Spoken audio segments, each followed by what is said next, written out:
마태복음 11장 1절에 11절 당신이 오실 그분이시 오니까 당신이 오실 그분이시니까 마태복음 11장 3절 말씀 같이 읽겠습니다.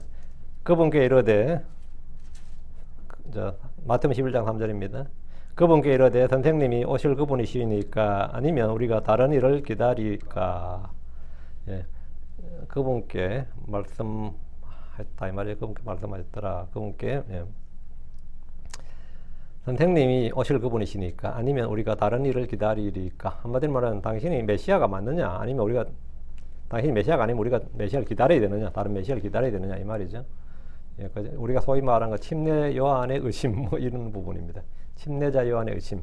그 뒤에 예언자 있고 자신이 직접 성령이 그에 임하는 사람 그걸 받고 또 자기도 침례도 줬고 또 백성들의 증언도 했고 이런 그 요한이 어떻게 이렇게 말할 수가 있는가 뭐 이런 어떤 질문이 많이 나오는 본문 중에 하나고요. 내일은 굉장히 교리적인 부분이에요. 요한에 관한 이야기가 지금 11장에 쫙 나오는데 기도하고 시작합시다. 위대하시고 거룩한 주 하나님 감사합니다. 하나님께 은혜 주셔서 오늘 주의 말씀을 선포합니다. 선포되는 모든 말씀에 기름 부어주시고 듣는 모든 혼들이 또 말씀을 통해 은혜를 받게 하시고 복을 받게 해주시옵소서. 마음이 새롭게 되게 하시고 또 깨닫는 영을 주셔서 또 이 말씀이 주는 그런 것들 다 볼 수 있도록 들을 수 있도록 해주시길 간구합니다. 전능하신 하나님 아버지, 저희가 우리 주님을 압니다. 또 주님을 믿습니다. 주님께 저희 속에서 큰 확신을 부어주시옵소서. 전능계 주 하나님께서 복을 주십시오. 감사드립니다. 주의 성기도 합니다. 아멘. 예, 오늘 우리가 공부할 말씀은 감옥에 있던 침례자 요한의 질문입니다. 요한은 헤롯의 죄를 책망했다가 미움을 받아서 감옥에 갇혔습니다. 우리 주께서 여우라고 불렀던 그 헤롯인데 성경에는 여러 명의 헤롯이 나옵니다. 이미 앞에서 알았죠. 여러 명의 헤롯이 나오는데 예수님이 태어나셨을 때 헤롯이 이제 그 헤롯 대제라 그래서 헤롯 대왕. 이제 헤롯 왕조를 연 사람이죠. 헤롯 대왕이고요.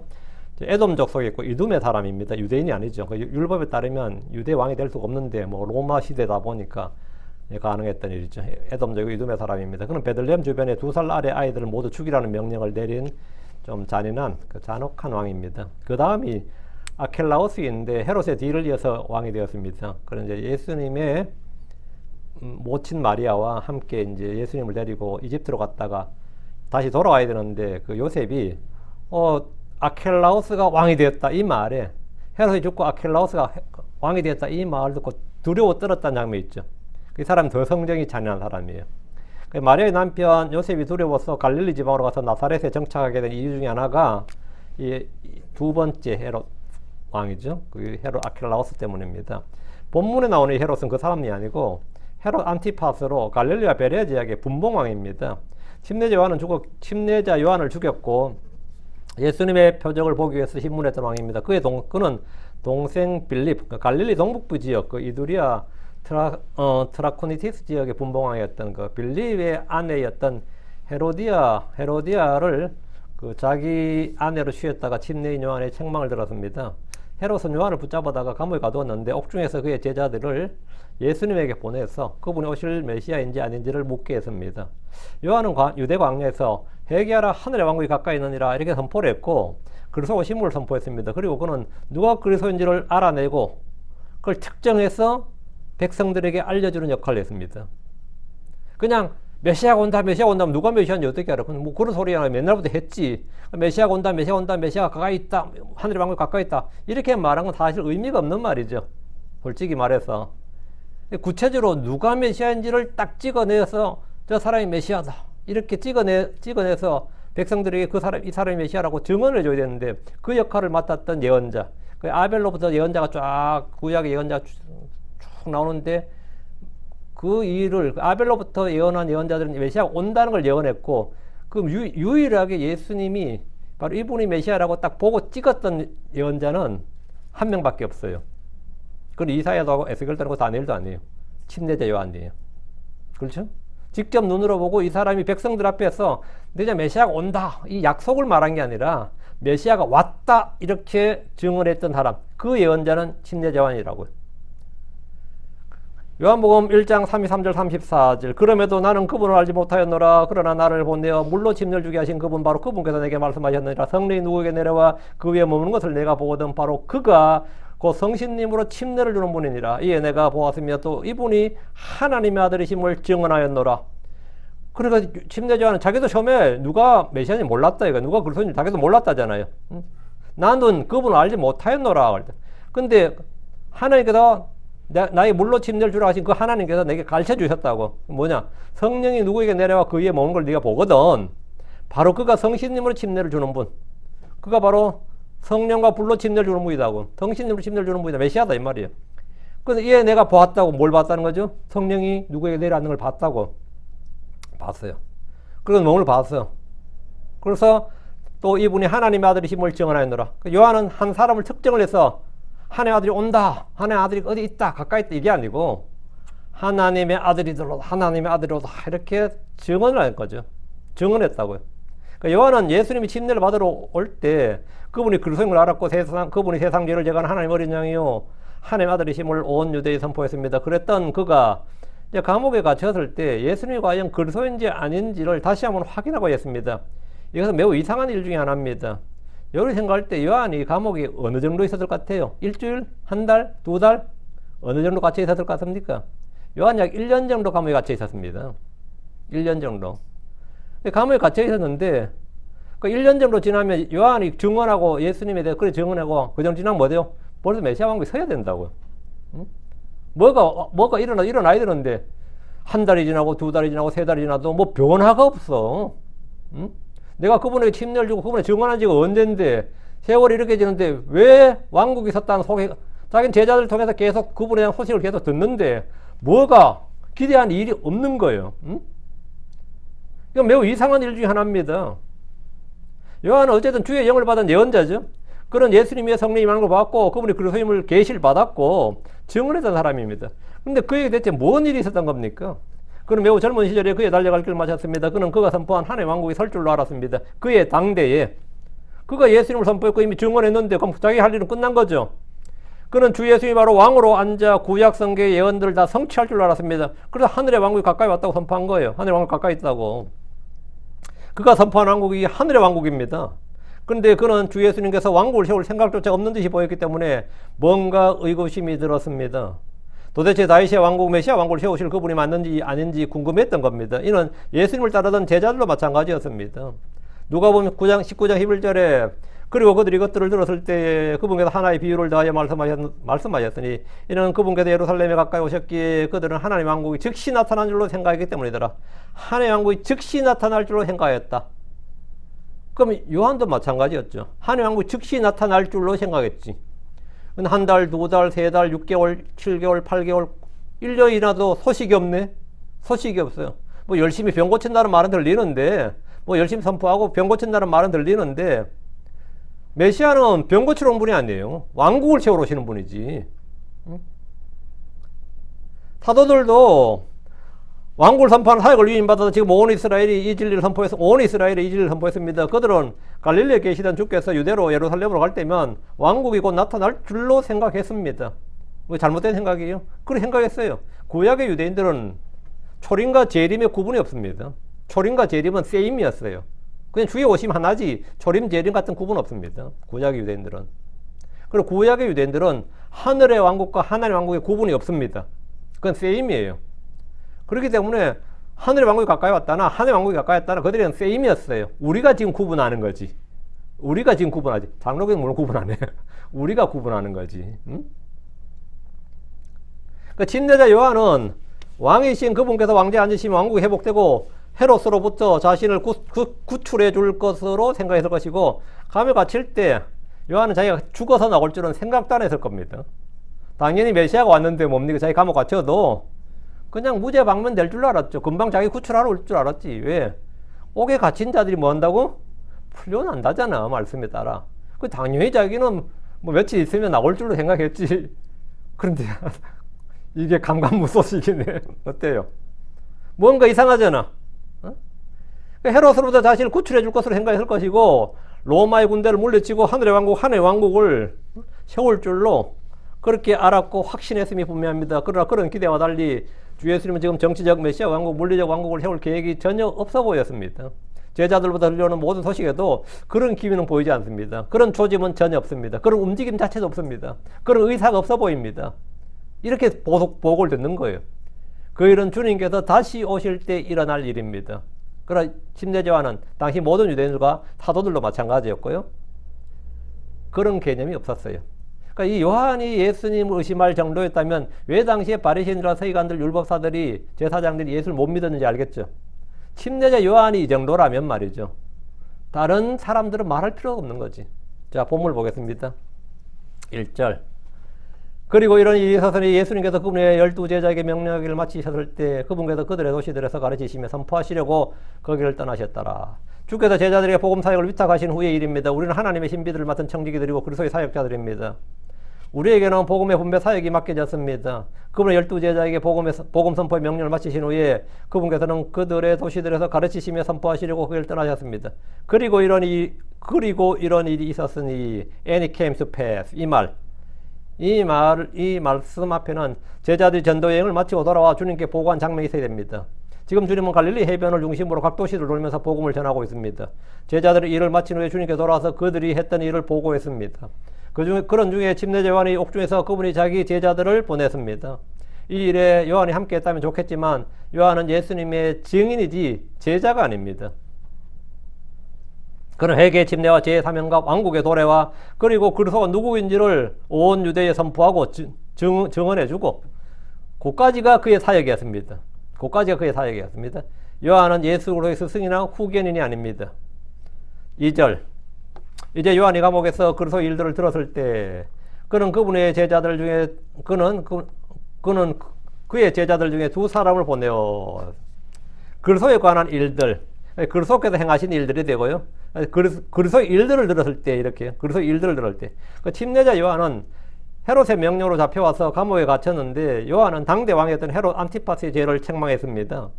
유대에서 예언자들이 왕의 잘못이나 죄를 책망한 것은 이상한 일이 아니라 흔한 일이었습니다. 요즘은 정교분리의 원칙에 따라 교회가 정치에 관여하는 것을 이상하게 보는 사람도 많지만 구약의 이스라엘은 신정 통치국가입니다. 왕위에는 하나님이 계시고 모세 율법이 최상위법으로 여전히 힘을 발휘하고 있었기 때문입니다. 요한은 감옥에서 예수 그리스도의 사역을 들었습니다. 예수님의 제자들이 주의 명령을 받고 나가서 왕국복음을 선포하며 다른 표적들로 병자를 고치고 마귀를 내쫓았을 때 온 이스라엘이 놀랐습니다. 마가복음 6장 12절에 보면 그리고 그들이 나가서 사람들이 회개해야 한다고 선포했더라. 그리고 그들이 많은 마귀들을 내쫓으며 병든 많은 자들에게 기름을 발라 그들을 고쳤더라 했습니다.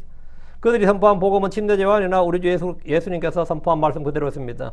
당시 헤롯은 이 일들을 듣고 침례자 요한이 죽은 자들로부터 일어났다고 했습니다.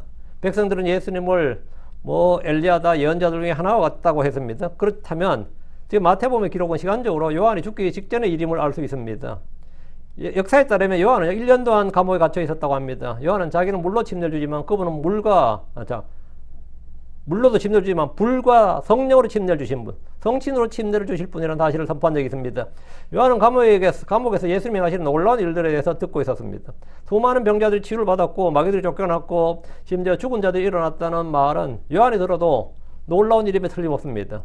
감옥에 들어도 흥분된 일이었다고. 그런데 한편으로는 죄인들의 친구가 되으셨고 안식일을 전혀 지키지 않는다는 이상한 말도 들었을 겁니다. 근데 그분이 안식일을 안 지켜요. 요한이 그럴 리가 있나? 잘못 들었겠지. 너희들이 잘못 봤겠지. 아니 안식일이 이래요. 어때요? 요한도 들으면 황당하죠. 응? 그런데 왕국을 세울 계획이나 그런 실행은 전혀 기미조차 보이지 않는다는 것도 알게 되었을 겁니다. 요한은 그의 제자 둘을 보내서 예수님에게 물었습니다. 3절. 또 그분께 말씀드렸더라. 당신이 오실 그분이시니까 아니면 우리가 다른 분을 기다리오리까. 참 심각한 질문입니다. 당신이 오실 그분이 오니까 당신이 오실 그분이 뭐죠? 성경에서 예언된 성경에서 오리라고 하신 바로 그분이니까 아니면 우리가 다른 분을 기다리오리까. 당신이 아니면 우리가 다른 분을 기다려야 되느냐? 당신이 메시아가 아니라면 우리는 다른 메시아를 기다려야 되느냐 이거죠. 요한은 제자들을 보내서 그분께 당신이 오실 그분이시니까 이래 물었습니다. 다이렉트로 돌려가며 묻는 게 아니라 당신이 오실 그분이니까 yes, no로 답하라 이거예요. 오실 그분이란 성경에 예언된 메시아, 그 예언자 다윗이 사람의 아들인가를 묻는 겁니다. 주의 이름으로 오시는 분, 정한 때에 반드시 오시는 분, 모세가 기록하고 예언자들이 말한 그분이시냐 이 말입니다. 구약 성경의 핵심은 장차 이 땅에 하나님이 낳으신 하나들이 온다는 겁니다. 하나들이 온다 이거예요. 당신이 오실 그분이시니까 이 말은 당신이 그 그리스도냐 바로 그 질문입니다. 요한은 광야에서 말씀을 선포할 때 나는 그리스도가 아니라 이렇게 했습니다. 나는 그리스도가 아니라. 백성들한테 헷갈리지 마라. 기대도 하지 마라. 나는 그리스도가 아니다. I am not the Christ. 나는 그리스도가 아니다. 난 아니라. 했어요. 이에 유대에서 온 사람들이 그에게 물었습니다. 그러면 무엇이냐? 네가 엘리야냐? 이에 그가 말하니라 나는 아니라. 내가 그의 언자냐? 그때 요한 답은 뭐죠? 네가 엘리야냐? 네가 그의 언자냐? 그의 언자냐? 그게 뭐죠? 네가 메시아냐? 모세와 같은 예언자냐? 모세가 말한 그의 언자냐? 이 말이에요. 그때 요한의 대답은 아니라 였습니다. 요한은 자기를 증언할 때 요한복음 1장 3절, 요한복음 1장 21절 그러면 무엇이냐? 내가 엘리야냐? 이에 그가 말하니라 난 아니라. 내가 그의 언자냐? 아니라. 23절 나는 광야에서 외치는 자의 소리니 주의 길을 곱게 만들라. 이런 예언자가 이사야가 말한 바와 같으니라. 나는 광야에서 외치는 자의 소리니라. 나는 광야에서 외치는 자의 소리다 이거예요. 응? 그럼 예수님은 자기를 뭐라고 합니까? 예수님은 뭐라 했어요? 요한은 난 아니라. 예수님은 I am. 내가 그니라. 요한복음 4장 26절은 내가 그니라. 요한복음 8장 25절 나는 내가 처음부터 너에게 말한 바로 그니라. 내가 그니라. 요한복음 9장 30절 너와 말하고 있는 이가 그니라. 주님은 자신이 성경에 예언된 그 그리스도의 힘을 분명히 밝히셨습니다. 그리고 제자들에도 이 사실을 알렸습니다. 제자들은 당신은 그 그리스도시요 살아계신 하나님의 아들이시니이다 이렇게 했습니다. 예수님이 과연 그리스도인지 아닌지는 유대인들 사이에서도 굉장히 민감하고 굉장히 중요한 문제였습니다. 이건 굉장히 중요한 문제였어요. 누가 보면 22장 67절의 재판의 핵심 쟁점이 이거였습니다. 대제사장이 예수님한테 물었던 뭐 다른 거 다 필요 없고 하나만 답하라 이거예요. 누가 보면 22장 67절 내가 그 그리스도냐 우리에게 말하라. 이게 신문의 핵심이었어요. 내가 그 그리스도냐 우리에게 말하라. 이에 그분께서 그들에게 말씀하시니라 만일 내가 너에게 말할지라도 너희가 믿으려 하지 아니하리라. 내가 그리스도라고 말할지라도 말이에요. 너희가 믿으려 하지 아니라 그 말해봐야 뭐하냐. 나는 당연히 그렇게 I am 하죠. 나는 그니라. 너희가 믿지도 않을 건데 묻기는 왜 묻냐 이거지. 응?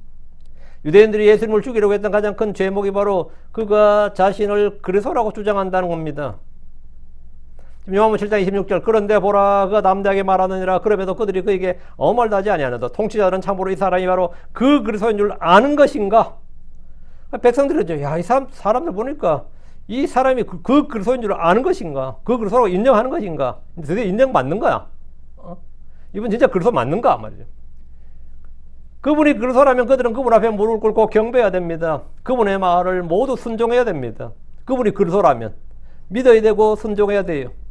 그분이 그리스도라면 그분은 그들의 왕이 되고 주가 됩니다. 침례자 요한 또한 그 사실을 다시 한번 확인하고자 자기 제자들 둘을 보내서 직접 물었던 겁니다. 그 뭐 요한한테 뭐 거짓말 쓸 수 없는 거 아니에요. 요한 예언자인데 직접 물어보라 이거예요. 아니면 우리가 다른 분을 기다리오리까? 요한은 예수님 오실 그분 그 그리스도가 아니라면 요한은 그분에 대한 자신의 증언을 철회해야 됩니다. 아, 내 잘못 증언했다. 내가 너에게 물로 회개 침례를 준 것까지 좋은데 내가 뒤에 말 잘못했다. 내가 하는 짓이 헛짓이었다 이거야. 난 너에게 거짓 증인이 된다 이거지. 응? 안 그래요? 요한이 증언을 잘못했단 말이에요. 예를 들어 예수 그리스도가 아니라면.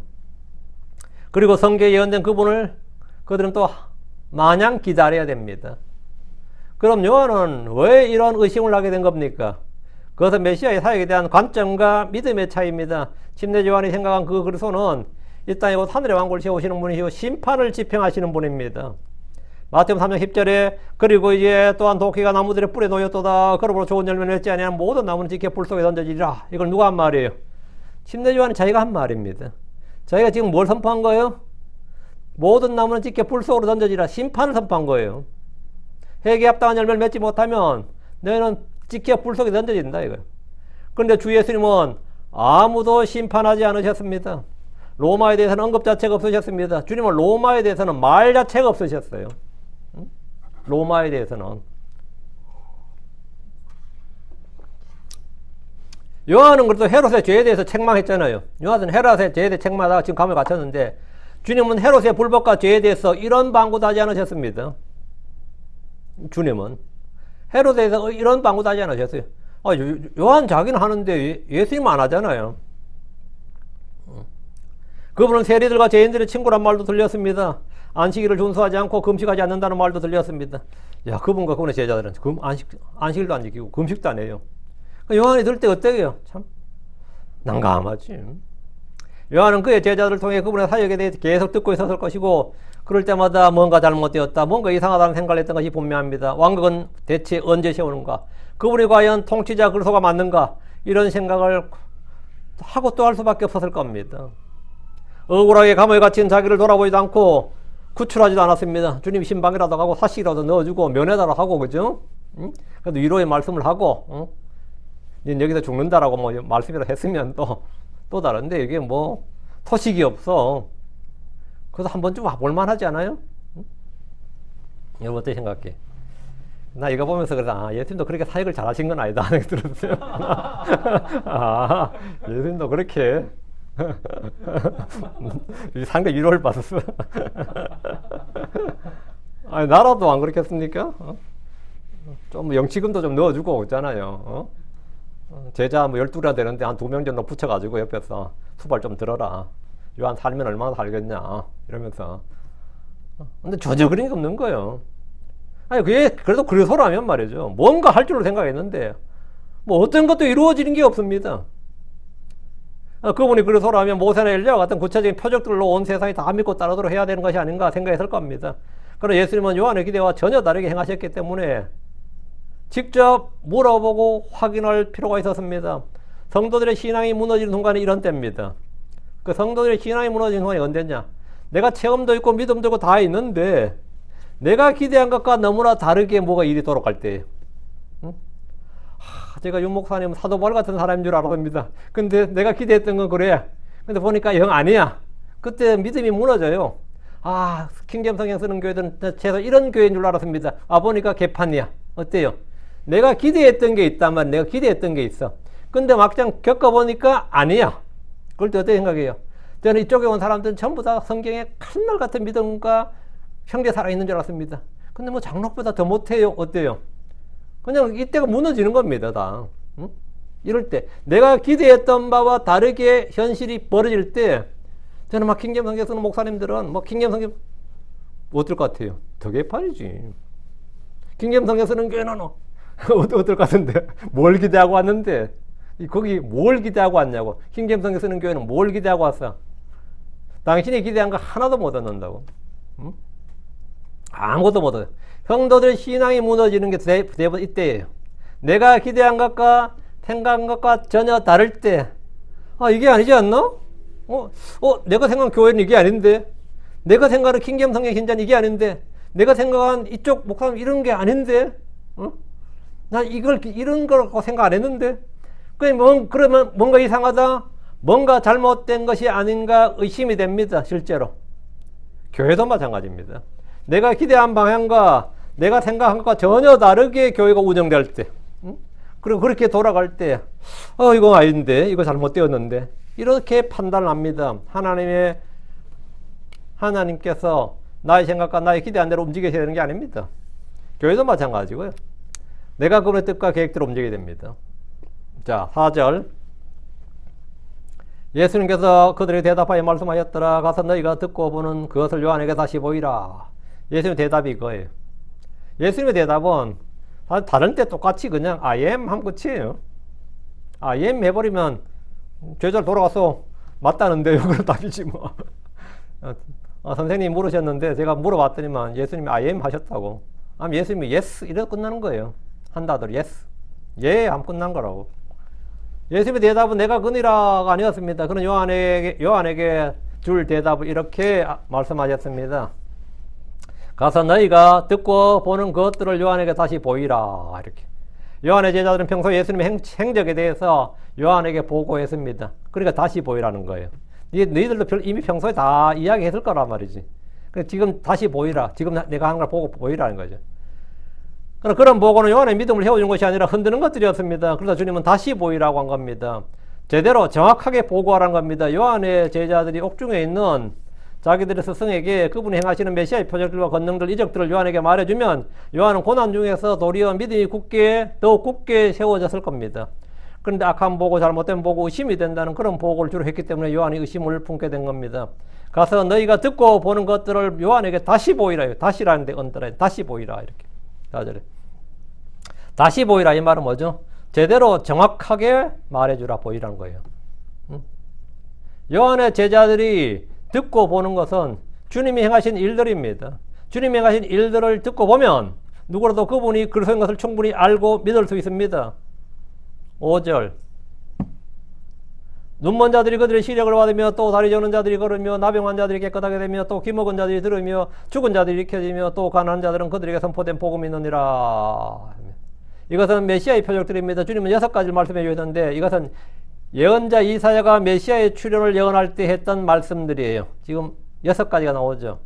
구약적 사고의 신앙을 가진 유대인들도 이 표적들만큼은 그리스도께서 행하시는 표적들로 충분히 알 수 있었고 인정했던 겁니다.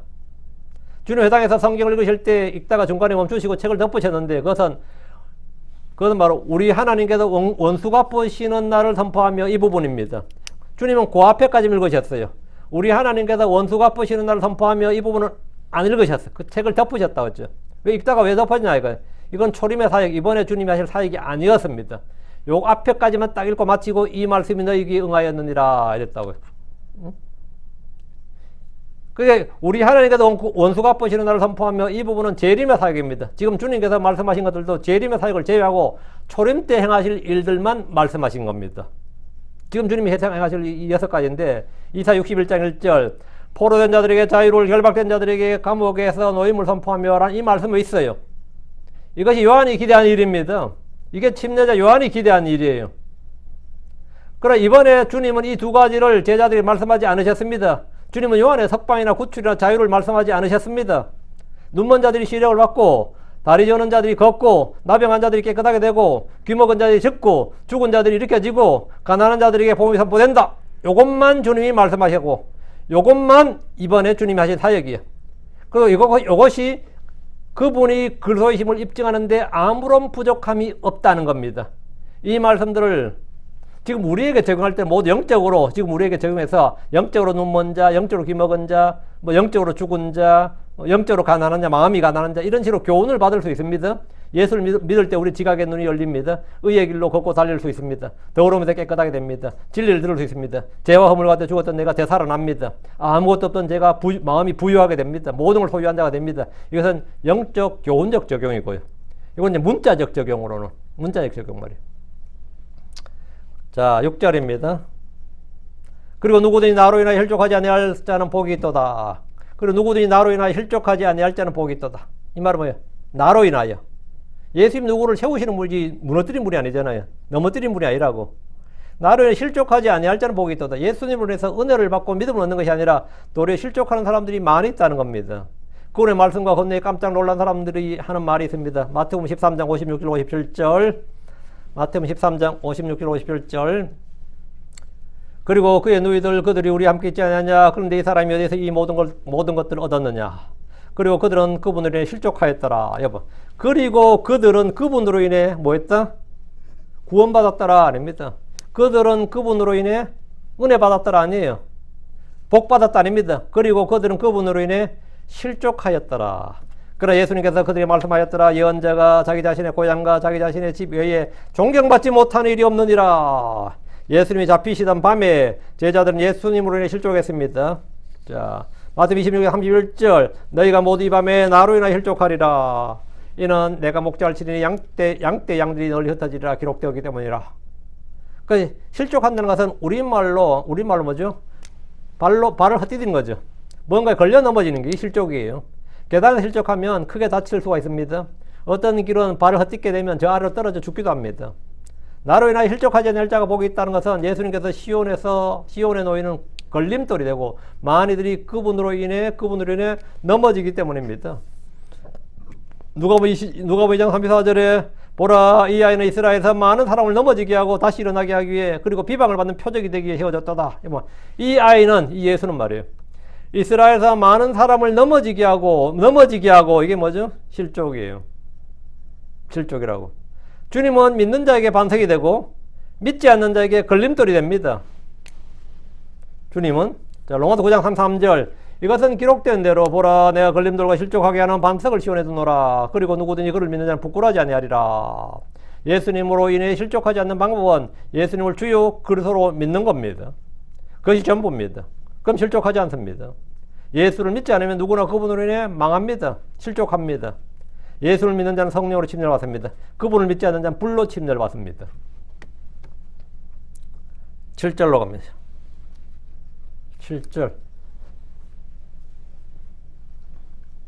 그리고 그들이 떠나자 예수님께서 무리들에게 요한에 대해 말씀하시자 하였더라. 너희가 무엇을 보려고 광야에 나갔느냐? 바람이 흔들리는 갈대냐? 요한의 제자들이 예수님의 말씀을 듣고 떠났습니다. 주의 말씀을 요한에게 전해주면 요한이 알아서 판단하게 될 겁니다. 주님 무리들에게 침례자 요한에 대해서 말씀하셨습니다. 요한은 광야에서 외친 자의 음성입니다. 주님이 그분 앞에 먼저 보낸, 그분 앞에 보낸 사자입니다. 메신저라고요. 그는 엘리야 영으로 이 땅에 왔습니다. 자, 7절. 너희가 무엇을 보려고 광야에 나가느냐? 바람이 흔들리는 갈대냐? 광야에 구경하러 갔느냐? 여행 갔느냐? 캠핑 갔느냐? 이거예요. 백성들이 광야에서 외치는 자의 음성을 듣기 위해서 간 것은 거기에 하나님의 예언자가 있었기 때문입니다. 그의 입에서 나온 주의 음성을 듣기 위해서 광야로 간 겁니다. 요한은 광야에서 회개하라, 하늘의 왕국이 가까이 있느니라고 선포했습니다. 사람들이 무엇을 보려고 광야로 간 겁니까? 바람이 흔들리는 갈대를 보러 간 것이 아닙니다. 광야는 뭔가 볼만한 것이 별로 없습니다. 그러나 주의 말씀이 있다면 광야든 바다든 산이든 강이든 계곡이든 관계없이 갑니다. 광야로 간다 이거예요. 주의 말씀이 있다면. 8절. 그러나 너희가 무엇을 보려고 나갔느냐? 부드러운 옷을 입은 사람이냐? 보라, 부드러운 옷을 입은 자들은 왕들의 집들에 있느니라. 주님은 무리들에게 광야에서 외치는 요한에게 나간 이유를 묻고 있습니다. 왜 그 사람에 갔느냐고요. 그 사람 인물이 아주 좋았느냐 이거예요. 탁월했느냐? 부드러운 옷을 입고 있었느냐? 아니면 뭐 성인이나 학자였느냐? 뭐 배움을 받으러 왔느냐 이거죠. 왜 요한이 간 거냐고. 부드러운 옷을 입은 사람을 보러 그리 간 것이 아닙니다. 요한은 낙타털로 옷을 입고 허리에 가죽줄을 띄었습니다. 부드러운 옷이나 명품 옷을 입은 사람들은 왕궁에 있습니다. 높은 사람들은 산헤드린에 있었습니다. 제사장들은 성전에 있었습니다. 회당장은 회당에 있습니다. 백성들은 그런 사람들을 보기 위해서 광야로 간 것이 아닙니다. 그들이 광야로 간 것은 주의 말씀을 선포하는 하나님의 사람, 예언자를 보기 위해서 간 겁니다. 예언자를 보기 위해서 간 겁니다. 9절입니다. 그러나 너희가 무엇을 보려고 나갔느냐? 예언자냐? 그러하다 내가 너희에게 말하는 예언자보다 더 나은 자니라. 주님은 그들에게 무엇을 보려고 광야로 갔는지를 반복해서 물으셨습니다. 예언자냐? 그러하다. 그들은 예언자를 보려고 광야로 갔습니다. 예언자란 뭐냐? 주의 영을 받아 주의 말씀을 전한 자, 그게 예언자죠.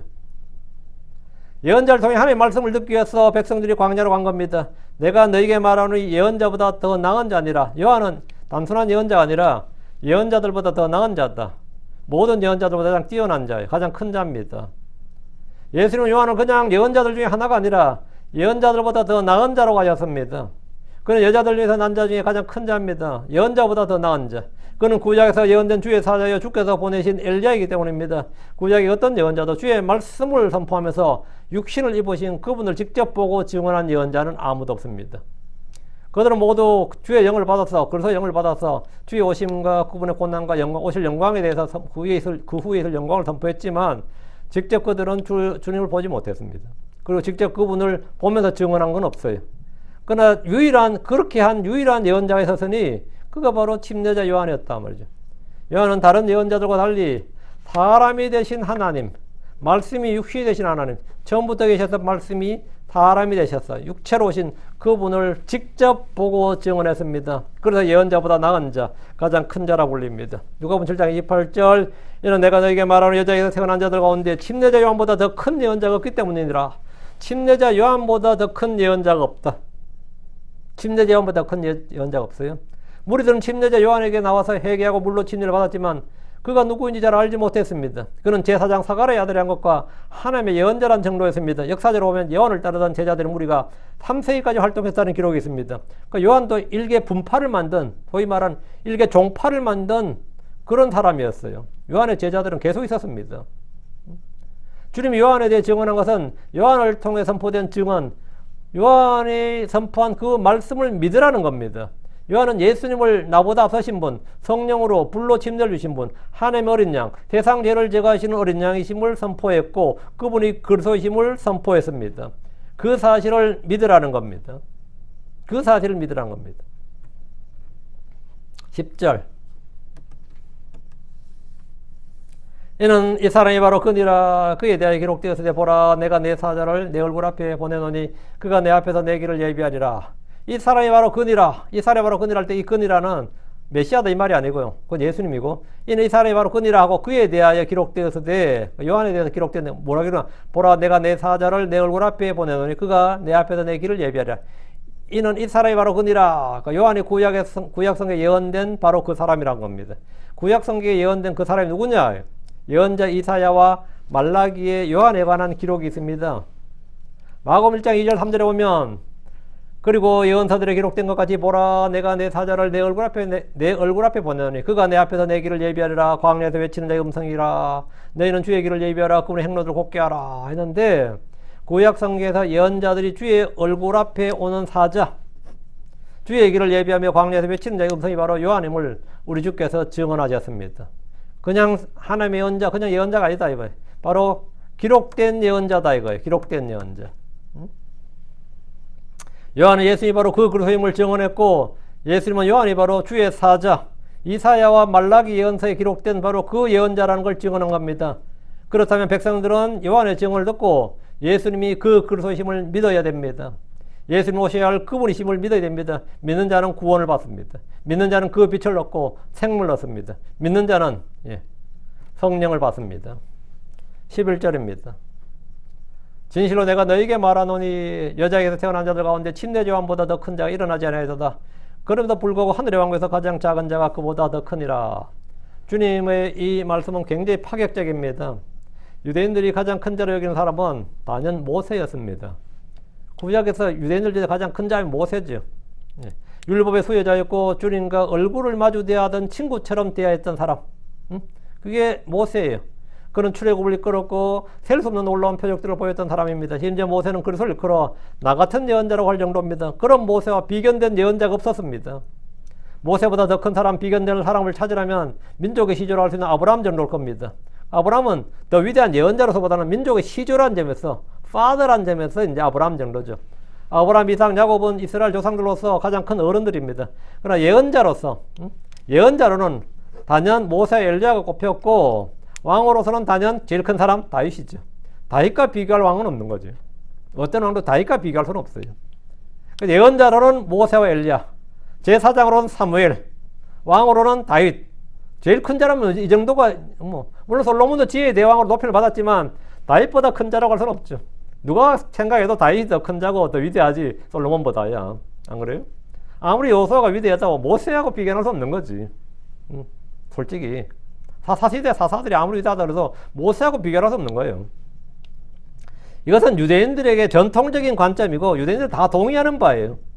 그런데 주님은 무리들 앞에서 여자에게서 태어난 자들 가운데 가장 큰 자는 모세다 이러지 않고 누구라는 거예요? 침례자 요한이다 이런 거예요. 침례자 요한이다. 이것은 이미 주님께서 판단하신 거 판결이 난 겁니다. 얘도 왈가왈부할 게 아니에요. 사람들 간에 인기 투표를 할 필요도 없고 누가 가장 위대한 자인가 여론조사를 할 필요도 없습니다. 주께서 요한을 가장 큰 자라고 하셨기 때문에 논란의 여지가 없습니다. 요한이 왜 가장 큰 자입니까? 그는 예언자들 중에 예수님을 특정하고 그분을 직접 백성들에 증언했던 예언자입니다. 요한은 예수님의 침례를 줬습니다. 요한은 육시 대신 하나님을 그의 눈으로 보았고 들었고 만졌습니다. 모든 예언자들이 그리스도의 오심을 예언했지만 직접 보면서 예언한 사람은 요한이 유일합니다. 다시 11절. 이 부분이 이제 그럼에도 불구하고 하늘의 왕국에서 가장 작은 자가 그보다 더 크니라 이 부분. 그래도 불구하고 요한이 가장 큰 예언자인데 그럼에도 불구하고 말이에요. 하늘의 왕국에서 가장 작은 자가 그보다 더 크니라. 이 말씀은 더 충격적이죠. 여자에게서 태어난 사람 중에서 가장 큰 자인 요한도 하늘의 왕국에서 가장 작은 자보다 더 크지 못하다는 겁니다. 그러나 하늘의 왕국에서 가장 작은 자가 그보다 더 크니라. 이 뭔 말이에요? 다시 태어나지 않으면 들어갈 수 없는 왕국이 하늘의 왕국입니다. 이 말은 여자에게 태어난 사람과 성리에서 태어난 사람의 차이를 보여줍니다. 여자에게서 태어난 가장 큰 자라도 성리에서 태어난 가장 작은 자보다 더 크지 못합니다. 크리스천들의 신분과 지위는 하나님의 아들들입니다. 하나님의 상속자입니다. 예수로 형제고 우리는 예수로 형제고 예수로 신부입니다. 우리는 그분의 지체들입니다. 그래서 하나님의 왕국에서 가장 작은 자가 여자에게서 난 가장 큰 자보다 더 큽니다. 그건 당연한 소리죠. 당연한 소리입니다. 이제 여기 마태복음에서는 이제 하늘의 왕국이 아니라 하늘의 왕국 되어 있죠. 예. 그래서 하나님의 왕국, 하늘의 왕국, 그것은 세임으로 본 거예요. 구약에서는. 예. 이쪽, 예. 그 당시에 뭐다. 그리고 이제는 하늘의 왕국에 먼저 들어가야 하늘 왕국에 들어갈 수 있는 사람들이었어요. 그래서 이게 하늘에서 태어난 자라야 하늘 왕국에 들어간다 그랬죠. 당연히 그 의미는 구원의 요건이 거듭나는 거다 말이죠. 그 왕국의 백성들도 왕국의 상속자들도 거듭나야 들어간단 말이지. 그 하늘의 왕국에서 가장 작은 자가 여자에서 난 가장 큰 자보다 크다. 우리는 작은 약물이 작은 자들 하지만 그래도 세상에서 어떤 큰 자보다 더 큰 자들입니다. 여러분 미국에서 제일 큰 자가 누군지 모르겠지만 그분은 거듭나지 않았다면 여러분이 더 큰 자예요. 여러분 지금 출생을 한번 살펴보십시오. 내 몸은 육신의 아버지가 있습니다. 그러나 내 영을 다시 태어나게 하신 분은 하나님입니다. 그래서 나는 하나님 아버지라고 부르는 겁니다. 우리는 하나님에게서 태어났습니다. 요한일서 5장 1절에 누구든지 예수님께서 그리스도심을 믿는 자는 하나님에게서 태어났느니라. 여러분 누구에서 태어났습니까? 하나님에게서 태어났느니라. 우리가 하나님 아버지라고 부르는 것은 하나님에게서 태어났기 때문입니다. 그래서 아버지 하나님, 하나님 아버지 이렇게 부르는 거죠. 왜 하나님 아버지 자꾸 아버지라고 부르는 거예요? 야, 뭐 니를 나게 한 건 나인데 왜 자꾸 하나님 아버지를 해?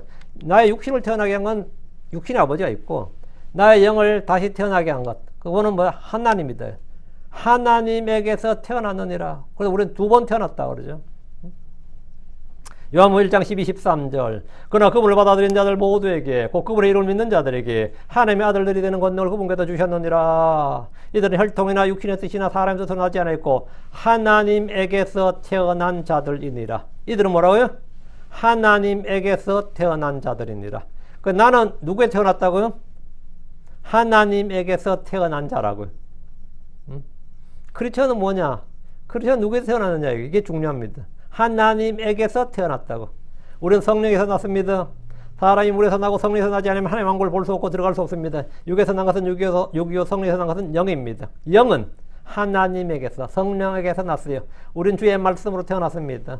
베드로전서 1장 3절에 너희가 다시 태어난 것은 썩을 씨에서 난 것이 아니요 썩지 아니할 씨에서 오히려 썩지 아니할 씨 곧 살아있고 영원히 가는 하나님 말씀으로 된 것이니라. 너희가 다시 태어난 것은 성령에서 태어난 것은 말이에요. 영은 말이에요. 썩지 아니할 씨고 살아있고 영원히 가는 하나님 말씀으로 된 것이니라. 주께서는 진리의 말씀으로 우리를 나가셨습니다. 야고보서 1장 18절에 그분 자신의 뜻이었더라. 그분께서 우리를 진리의 말씀으로 나가셨도다. 이것은 우리가 그분의 창조물들 중에 첫 열매들의 한 종류가 되게 하려 하심이라. 자, 그렇다면 왜 하나님의 왕국에서 가장 작은 자가 여자에게서 난 가장 큰 예언자보다 더 큰 자인지를 충분히 알고도 남습니다. 충분히 납득이 되죠. 충분히 납득이 되죠. 나를 구원하신 주님을 찬양합니다. 나에게 아들의 영을 주시고 나를 다시 태어나게 해주신 주님께 감사를 드립니다. 우리는 예수님께서 이미 오신 바로 구약의 그 예언된 바로 그분임을 믿습니다. 우리는 그분을 알고 믿습니다. 네, 내가 태어난 것이 내가 다시 태어난 것이 증거입니다. 내가 구원받은 것이 예수가 그리스도라는 증거예요. 예수가 그리스도가 아니면 구원 못 받았습니다. 그런데 누가 남이 증언할 필요가 없어요. 내 자신이 증인이야. 내 자신이 증거물이라고요. 내 자신이 예수가 그리스도라는 증거예요. 내 자신이. 내가 다시 태어난 내 영이 증언이라고. 내 안에 있는 성령이 증인이고 내가 읽고 있는 성경이 증거물이에요. 여러분이 이 세상에 어떤 무엇보다도 더 강력한 증거와 더 강력한 증인과 더 강력한 증언과 여러분 가장 효과적인 그 누구도 부인할 수 없는 세상 모두가 부인도 여러분 스스로 부인할 수 없는 증거와 증언을 가지고 있습니다. 그 증거와 증언을 가지고 있어요. 그래서 주님께서는 우리를 어떻게 보시는가? 요한보다 더 큰 자라고 했습니다. 감사한 일이죠. 아무것도 아닌 우리를 주님께서 이렇게 말씀하신 것은 뭐냐? 예수를 믿는 것이 얼마나 가치 있고 복된 일인가를 말해준 겁니다. 우리는 주의 예언자들이 얼마나 복된 사람들인 걸 잘 압니다. 그렇죠? 고난을 받고 물론 했지만 그분들이 하나님께 얼마나 복받은 자들인지 잘 압니다. 근데 우리는 더 큰 자들이다 이렇게 주님께서 증언해 주신 겁니다. 그 말은 뭐냐? 예수로 인해 실족하지 말고 예수로 인해서 구원받으라. 다시 태어난 자가 되라 이 말이지. 마치겠습니다. 기도합시다. 위대하시고 우리가 주 하나님 감사합니다. 하나님께서 내주셔서 오늘 주의 말씀을 선포했습니다. 선포된 모든 말씀들이 성도들이 잘 전달되게 해주시옵소서. 쓰는 모든 손들이 은혜를 받게 하시고 아버지 하나님 저희가 이 땅에서 살아가는 모든 날 동안 하나님의 아들들로서 또 하나님께서 주신 영으로 주님 하나님 주신 말씀으로 그렇게 살 수 있도록 해주시옵소서. 전능자주 하나님 저희가 열매 맺는 성도 되게 하시고 정말 저희 안에 있는 강력한 증언들 증거들로 아버지 저희가 또 하나님의 자녀들인 것과 또 주께서 저희 주이신 것, 주께서 저희 하나님이신 것을 온 세상이 알게 해주시길 원하오며 저희가 그런 것들로 쓰임받게 하여 주시옵소서. 사랑하는 아버지 하나님, 저희가 때로 이 세상에서 참 주님에 대해서 또 주의 말씀에 대해서 회의가 되거나 의심이 들거나 또 여러 다른 생각이 들 수가 있습니다. 그러나 주님께서 늘 저희 가운데 건전한 생각형을 주시고 또 아버지 저희 생각형을 새롭게 해주시옵소서. 그리고 말씀을 통해 더 큰 믿음과 확신을 주시길 원합니다. 그리고 주님을 증언하는 그런 성도를 되도록 도와주십시오. 감사드립니다. 주의 성기도합니다. 아멘.